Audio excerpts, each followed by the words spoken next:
Yan, magandang umaga sa inyo. Ako ngayon ay aalis para kumuha ng libreng pagkain dito sa Canada kasi nabaltaan ko na merong non-government organization na namimigay ng food every city sa Canada. Yung tinatawag na food bank.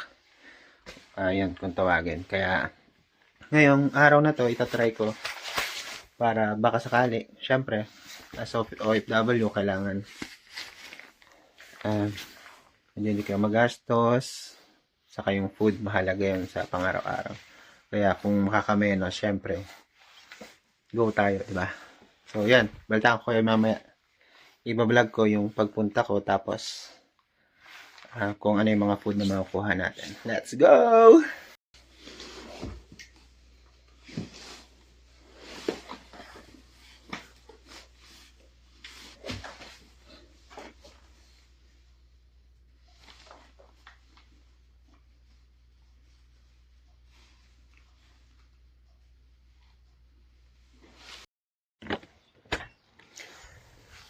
So, yun guys. Dito na ako sa labas. At, yan. Maganda yung panahon. Maaraw. Yun, oh.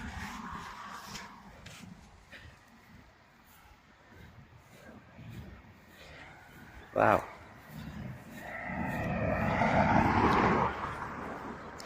It's a wonderful sunny day.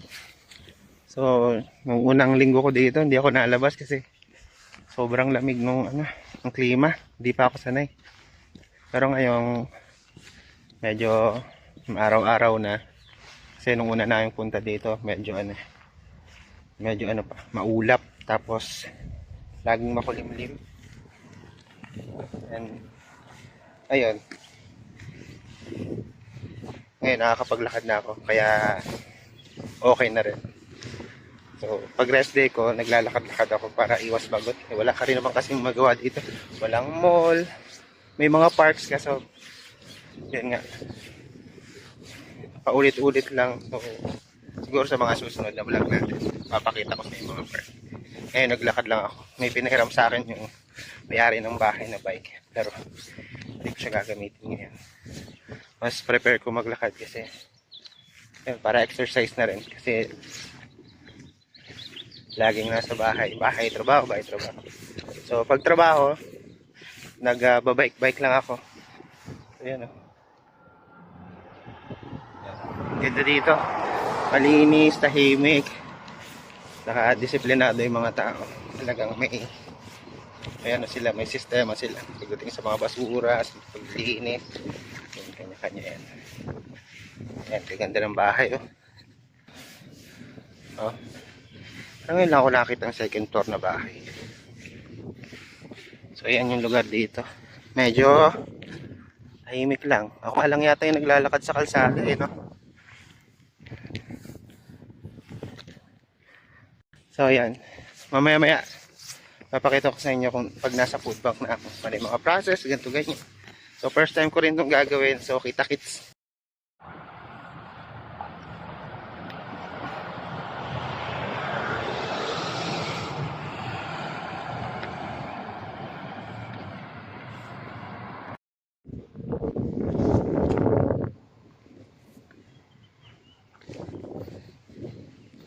Ganda, di ba?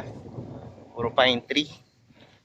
Sa atin, sa Tagaytay or sa Baguio ka lang makakita ng ganito karaming pine tree dito. Talagang every iskinita merong pine tree sa kanila. So yan dito. Malamig. Yung klima ngayon, para kang nasa Tagaytay. Ito na yung parang pinakamainit sa kanila. Yun yung sa akin. Hindi ko alam kung saan sa ibang lugar. Malamig dito sa amin. Kaya ayan yung uso ko. Kita nyo. Medyo siya. Medyo namamalat, kaya nilagyan ko ng petroleum gel. So ayan, feeling ko andito na ako. Ito na siya. Ito yung food bank ng Melville. So pasok ako dyan. Tingnan ako makakuha ng foods. Dito na ako guys. Sa food bank. Wow! Oh. Automatic open to. Yes, ma'am. At the Tim Hortons. Oh, are you? Good for you. We'll Yeah. see you there. Yeah. I said, we'll see him there. We all used to office as well. I That's see, good. I see. You can have a chair if you like. Thank you, Or ma'am. actually, or do you want to sit there? Okay. Do you want to sit there? She wants. Thank you. Goes how many adults, how many children. If you want to do a donation, you don't have to. A donation's optional. Mm-hmm. And then so just print your name and that, and then if you have a dog or a cat or Okay. something, sometimes. So just your name in there, yeah. But print it so we can read it because he has to work it out at the end of the day. Mm-hmm. One adult. One adult. So just put one right there. Yeah. So yun, pwede pala dito kumuha ng food. Pag nakakuha ka ngayon, every 2 weeks pwede kang bumalik. So, it's good for me na makakuha ko ng food. So, ang babait ng mga Canadian dito na nag-a-assist. So, depende na rin sa'yo kung magdo-donate ka o hindi. So, sila hindi ako pinilit mag-donate. So, yung isa, magdo-donate sana ako kaso yung isang babae, sabi niya, huwag muna ngayon kasi sinabi ko kasi bago lang ako. So, yun. Bibigyan na nila ako ng food. Nire-ready na nila. Kinuha yung ID ko, passport, and then yung number and address ng tinitiran ko ngayon. So yan, every 2 weeks. So next week balik ulit ako. So magiging suki nila ako dito kasi yan, mahal din yung mga bilihin dito. So kailangan kahit pa paano makalibre din, di ba? So yan, pakita ko sa inyo mamaya. Yan, parang grocery. Jack knows we look after you. Wow. Oh, grabe. Ang daming binigay. Oh, yan oh. Tapos meron pa sa likod ng bag. Mamaya, videohan ko kung gaano karami. Grabe, sobrang dami. Para pang 2 linggo talaga tong stocks. Grabe. Di ko akalain yun na may ganito pala dito. Oh. Punong-puno, may cereals, may chocolate, may mga prutas, frozen goods, yan. Lahat yan binigay sa akin. So, grabe, para ako nag-shopping nito. Magkano rin to pag binili mo sa grocery? Grabe. Ang babait nila, sobra. So, yun nga lang, dumugo yung ilong ko. Kaka-English na. So, okay lang yan. Hindi ko expected na ganun yung mangyayari. So, sinabi ko na mag-isa lang ako siguro kaya ganito karami yung binigay sa akin. Siguro pag may pamilya ka or something na may kasama ka pa sa bahay, mas dadagdagan pa nila yun. So yun, talagang hindi ko na-expect na ganun kagalante yung ibibigay nila sa akin. Sobrang dami. Stick. Galing. Ayun, sa mga nasa Canada na o nagbabalak mag-Canada or papunta pa lang dito, so tingnan nyo sa lugar nyo kung merong food bank. For sure meron yan. Salamat nga pala kay Ma'am Ann Christine Lat. Yan, siya yung nagsabi sa akin, nandito siya sa Canada rin, na may nakakuha nga siya ng pagkain sa food bank. So yan, nakakuha rin ako. Sobrang dami, ang bigat, sobrang dami. So napakasaya ko kasi menos gastos din, di ba? Woo! Big, sarap makalibre. Grabe.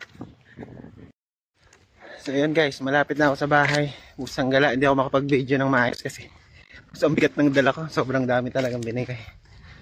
So talagang pag nakakuha ka, grateful, thankful talaga. Yan, dito na ako sa bahay. Whew.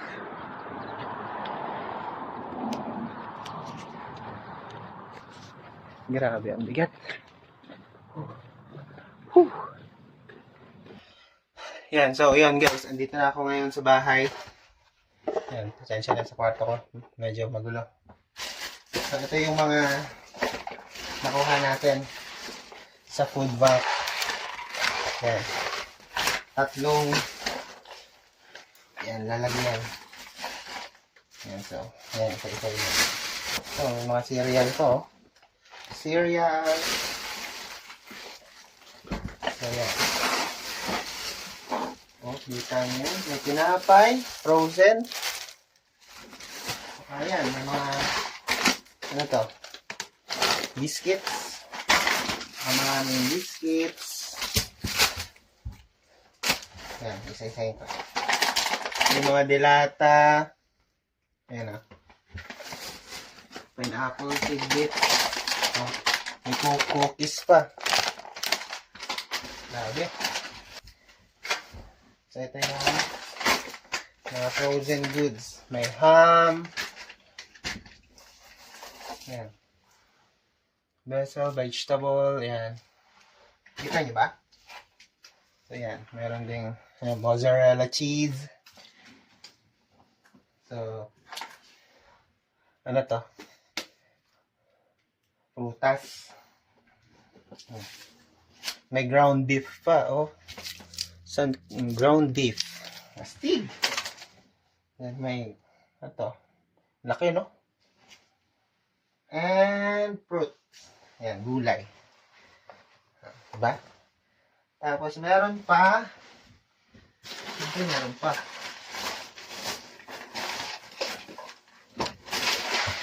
So, ano to? Elbow macaroni. Kung gusto mo mag-pasta. Tapos, yan. Dilata ulit. Grabe, ang dami. Tinapay.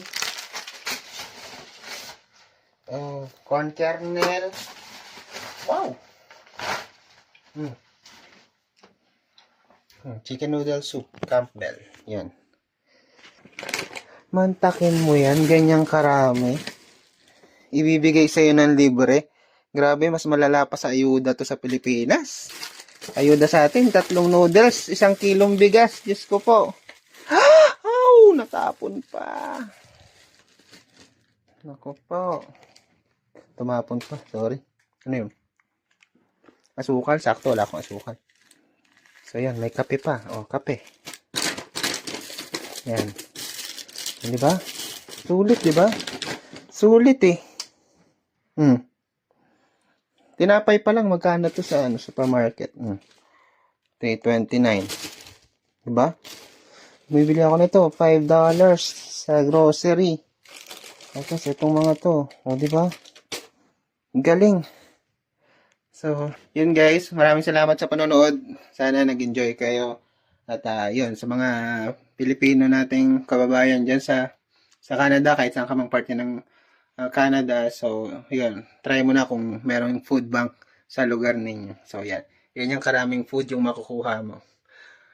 For 2 weeks, babalik ulit ako. Siguro, bibigyan na rin ulit nila ako ng ganito karami. So, syempre, pag mag-isa ka lang dito sa abroad, haabot din yan ng nasa 1 to 2 weeks din. So, hindi naman ako malakas kumain dito. So, yun, may mga bigas naman, may mga dilata. So, yan, may dilata pa rin ako dito. Stocks ko, diba? So, ito na lang stocks ko. So, 2 sardinas, 4 na pansit canton at Lucky Me. Diba?